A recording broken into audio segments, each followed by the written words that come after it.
Welcome to the channel. My name is Jodie Knight. You can find my live portfolio over on eToro. The link is in the description below for that. But in this video here, we're going to talk about PayPal's price action. We're going to look at the daily chart, the weekly chart. We're also going to take a look at the open options interest. As well as that, we'll talk about my price targets, where I'm going to add, where I'm going to trim, all that good stuff, fair value and all that. On top of that, though, we're going to have a quick look at the general market, what's happening. We're going to look at the economic data from yesterday and what's coming today. And then also we'll take a look at some PayPal news if I can find any. If not, we'll find something else interesting to talk about briefly. Okay, let's just jump straight into the chart. Spoiler alert, I have been buying PayPal yesterday and I might buy some more today if price action has stayed subdued. On the chart, we do have this really nice tweezer bottom. Typically, that's a good indicator of momentum shifting and flipping to the other side. If we look back historically, we do have a tweezer top here, and then we saw some continuation to the downside. We had a tweezer bottom here, kind of. I mean, there was a day's gap, but I'm not going to nitpick that. I'm not super picky with being specific with my indicators and charts, but we did have upside, and we had the tweezer top here. We had downside. Probably can find a bunch more if we scroll up and down, but for the most part, I really like using that as a short-term momentum flip. But it actually was really nice. We filled in this gap. We chopped around. We were pretty strong when the market was weak on this one. We've had some sell-off since then, but not overly so. And we have come back down and we've turned this resistance into support at $66.91 there, which is perfect. I love that. Other than that, though, RSI is flat. MACDX Plus is kind of coming together a little bit, but not much. I mean, we're still pretty good. Institutions are still washing out retail. I think that could split, diverge, separate, get wider, whatever the word is. I'm struggling with my words this morning. I still don't feel super great, but we carry on. And flow here is it's kind of in the bullish area, but it's kind of slowing down. So maybe PPI today, I'm expecting that to be pretty much the same as CPI tomorrow, just a bit meh, a bit boring, not much going on, nothing exciting anyway. But hopefully the market feels a little bit more confident and we can move on. We'll have a look at what other data is out and see if we can find something more exciting to look at. Price targets on this one, though, I think I talked about in the last video. I've lifted my prices up. My kind of area I'm looking at now is 124. We're just pricing in a little bit more of fast lane here and stuff, but I think as the quarters go on, we might end up pricing more stuff into fair valuation for PayPal. As businesses come in, we've seen already they've got a lot of stuff in the pipeline. They're releasing a lot of partnerships. We'll talk a bit about that later. So I think my targets are just going to get lifted and lifted. I don't want to be in this one more than 2 years, though, but if the company continues to execute at this pace, I might have to just have a longer term position, but a much smaller weighting, between 2.5% to 5%. My large positions that I have in my portfolio are ones where I see 100% move and really big. I want to get the meat of that move in a year or two, and it's been a while on this one already, so keen to get that going. But if we do break this support here, downside's going to probably come back, probably $65 area. I think looking at the open options interest on that one will give us a little bit more insight on where the sticking areas are going to be in the short term. But to the top side, we've still got this $75.65 here. That's a measured move from historically. So we'll see how that goes. Okay, moving on to the weekly chart for PayPal. Ignore that June fair value purple thing. I need to delete that, to be honest. It's wrong. It's obviously from June, so we've moved past that one. I need to update it, but I have separate spreadsheets now, so I don't put them on the charts, which is a good habit to have. It's easier to keep track of everything all at once. But other than that, though, this chart looks very good. I don't know how you could look at this chart and be bearish. That it's making new highs, and I don't understand. But other than that, though, the RSI is kind of heading up, but still a lot of room to run. If it wanted to have another pop, it does have enough fuel to do so. So it could get easily up to that $75 range with another push. But it was actually quite nice to see us fill this gap and then pull back a little bit.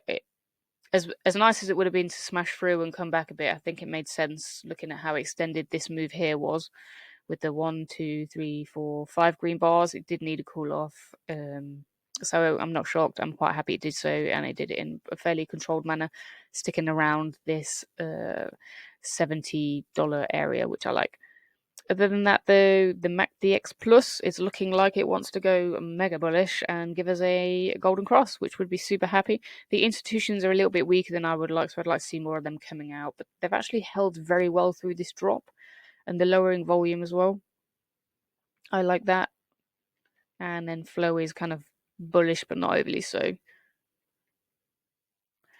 Open options interest on this one. I said we'd take a look at this to get a better feel for what price is going to do in the short term. There's only 1 day left in this week, though, so this support here, it did break, but it's kind of wanting to come back above that, so I'd like to see that reconfirm getting above it, but resistance is immediately above it at $71 there, so not too much exciting. I'm not expecting too much big things out of PayPal over the next few days, so it's worth keeping an eye on these levels, so I would expect it to stay in this area, really. Pushing out a week, though, well, 2 days. Getting a lot of disparity here. Looks like a lot of bets wanting it to drop lower. We've got $65 support, $60 support, 55, so $5 increments there as support. If we got back down to $55, I might have to sell my wife to be able to buy more stock on this one. Hopefully, she wouldn't be too angry on that one. But resistance again, still 70, so that one's going to be a really tough one to break, I think, unless we have some really good macro data. Obviously, I think the Fed meeting's next week, isn't it? But if we get a cut, it's possible we might blow past this one. I think cuts are going to be really good for PayPal and SoFi. So be happy to blow that one away. Pushing out a week though, we've moved up pretty nicely to $76 resistance, which would be at the top of that kind of area we looked at on the daily chart. And to the low side, we've got 69 as support, which would mean, like what we've been saying, we'll chop around in those kind of areas, and then we'll have a pop based on the Fed. But there's some time before then, so we could see more downside. These tweezer bottoms, though, they're generally bullish as a reversal, so we'll have to wait and see. But let's look out a little bit further, because mainly we're in PayPal, not for the short term, but for the long term, so it's important we get a look at the bigger picture there. January 2025. When it loads, I think this is going to be off the chart at the top, so we're going to have to pull it down a little bit. Bear with me, because the chart does go funny sometimes. We got high targets here for January, which is not that far away, really, and resistance is going to be 140, 145, but we do have some at 100, which I think a lot of people have been looking at. I've only just moved my fair value from $100, so it makes sense. A lot of people still have eyes on this one, and they still will have strikes in that area. They're not going to close that until it hits that, but they'll likely start adding more strikes into this top area. But I think that's more likely to be a year out. Let's take a look. January 2026. Now the chart doesn't go that high for some reason. I don't know why. There more than likely is going to be a lot more volume at 140, 145, but $95 there is also resistance. These ones are probably legacy, so they're in the money. Okay, PayPal news. There's a lot coming out at the minute. If you want to keep more up to date with PayPal news, you can go to the PayPal website and there's news on the top bar. It's really easy to find. But they've now officially launched PayPal everywhere. They've been hinting at a lot of stuff with this, and a lot of it already has been in action, but it's more refined now is probably the word I would pick. They've also launched the advert with Will Ferrell. If you haven't seen it yet, you should go on YouTube or go to the PayPal news page. It's very catchy. It will get stuck on in your head. I almost sang it for you for a second then, but I thought better of it. But other than that, though, in the small print on this, so now you can add your PayPal debit card to Apple Wallet, which is exciting news. I think a lot of companies are now going to be hot on Apple Wallet's list. So the main thing I think that this is going to bring a lot of awareness for are the stackable rewards, which is something I'm quite excited for. And as well as that, though, the auto reload. I'm not sure exactly how that's going to work, but it seems like an interesting concept. So it'd be nice to have a little look at that properly. But I don't think it's going to be a massive game changer for them. I think it's just going to ensure there's a bit more cash flow. It's making it simplified for the customer, which I think PayPal previously has dropped the ball massively on. They haven't updated things. They've just let things get kind of convoluted, but this streamline is amazing. Other than that, though, we have a lot of partnerships. We've talked on the website about the Adyen partnership, the Fiserv, but now we've got Shopify. Very, very excited for that one. Shopify is another company that I'm excited for. It's not one of my core positions, but if they continue on the way they're doing so, then I might have to change my mind on that and start allocating a little bit more of my portfolio to them.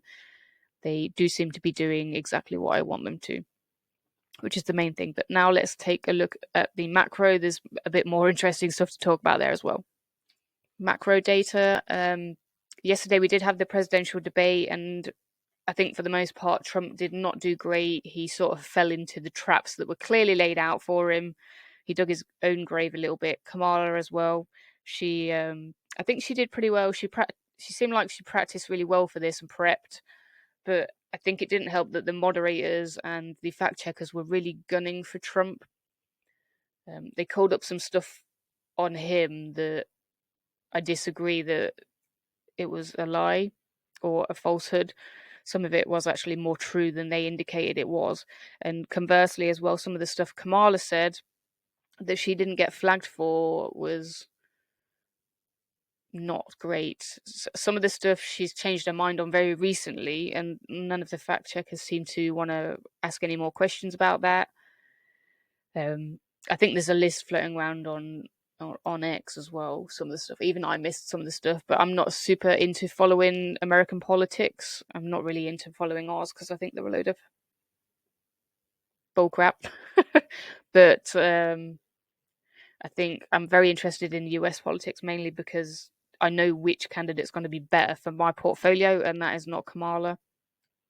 And that's nothing against most of their policies, although some of them I strongly disagree with. I think the policy on taxing unrealized gains is outrageous. That's just, I don't even know who thought that was a good idea to even suggest that. But that's not going to be good for the economy in general. It's going to be stifling.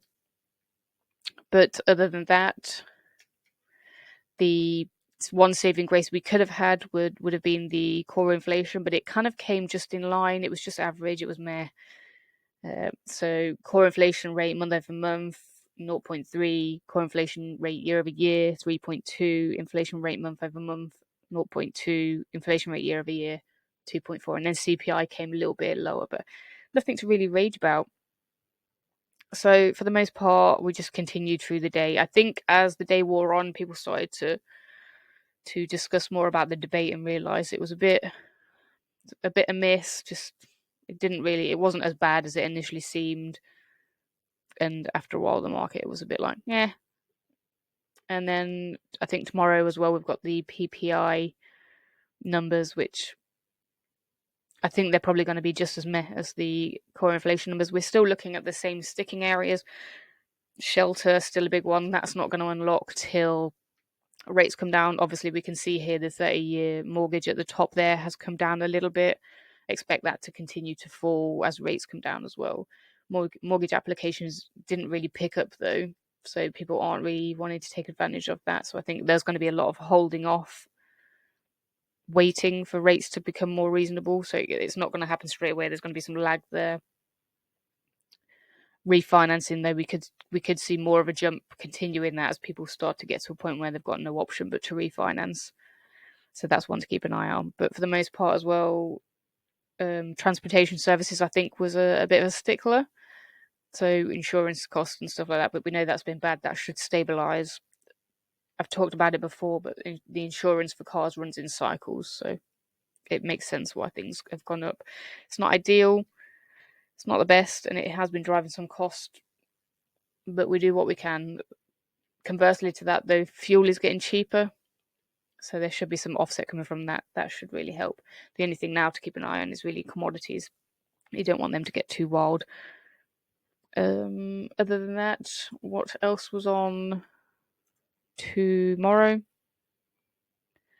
We do have initial jobs claims as well, continuing claims, core PPI, quite a lot of PPI data as well, and the Fed balance sheet. It'd be nice to continue to see some runoff there.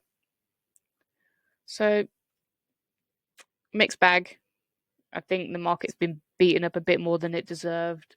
It's doing pretty well, so I've been buying the dip, and hopefully you have too.